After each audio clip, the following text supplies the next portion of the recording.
गेले 10 वर्ष नरेंद्र मोदी, अमित शहा आणि त्यांचे या भागातले केले चपाटे, त्यांनी लोकांची प्रचंड फसवणूक करून लोकांना आमिष दाखवून लोकांना भ्रमित करून तिथे विजय मिळवला आहे ना. संपूर्ण देशामधलं वातावरण, महाराष्ट्रात नाही संपूर्ण देशामधलं वातावरण झपाट्यानं बदलताना मला दिसत आहे. नरेंद्र मोदी यांच्या फसवेगिरीला आता या देशाची जनता अजिबात सुधार नाही. आपण पाहिलं असेल महाराष्ट्रातल्या मोदींच्या सभांना अजिबात प्रतिसाद नाही.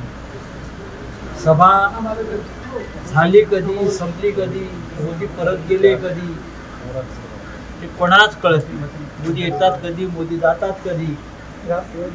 मोदीचं जे काय हवा निर्माण केली होती गेल्या 10 वर्षात, ती हवा पूर्णपणे संपलेली आहे.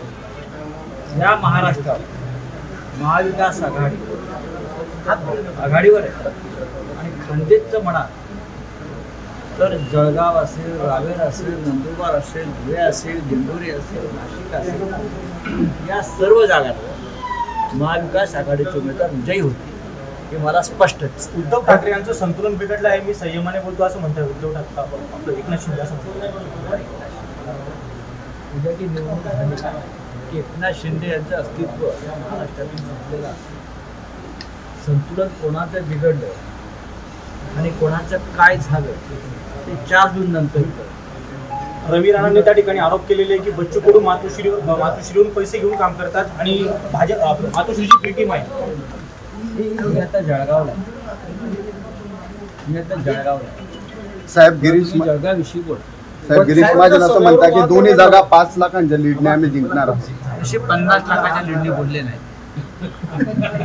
साहेब बच्चू कडूंच्या सभेवर 50 लाखाच्या लीडने बोलले नाही, याबद्दल मी त्यांचं अभिनंदन करतो. अमरावतीमध्ये बच्चू कडू यांच्या सभेवरून वाद पेटलेला आहे, राजकारण तापलंय, परवानगी देण्यात आली नाही. अमरावतीमध्ये महाविकास आघाडीचे उमेदवार बळवंत वानखेडे जिंकत आहेत. काल तिथे शरद पवार साहेब, उद्धव ठाकरे साहेबांच्या सभा झाल्या, प्रचंड प्रतिसाद. त्याच्या आधी मीही जाऊन आलो.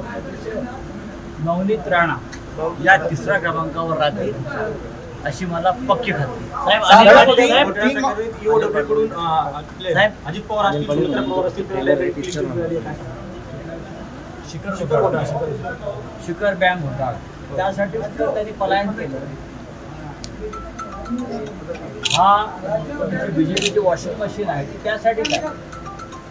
ज्या घोटाळ्यावर प्रधानमंत्री नरेंद्र मोदी यांनी 70,000 कोटीचा सिंचन घोटाळा, शिखर बँक घोटाळा असं स्वतःचं नरडं फाटेपर्यंत बोलत होते, त्या घोटाळ्यातून तर भाजप सरकार आरोपीला क्लीन चिट देत असेल तर या देशाचे प्रधानमंत्री किती खोटं बोलत आहेत आणि त्यांचा पक्ष किती फसवा आहे हे तुम्हाला स्पष्ट दिसत आहे.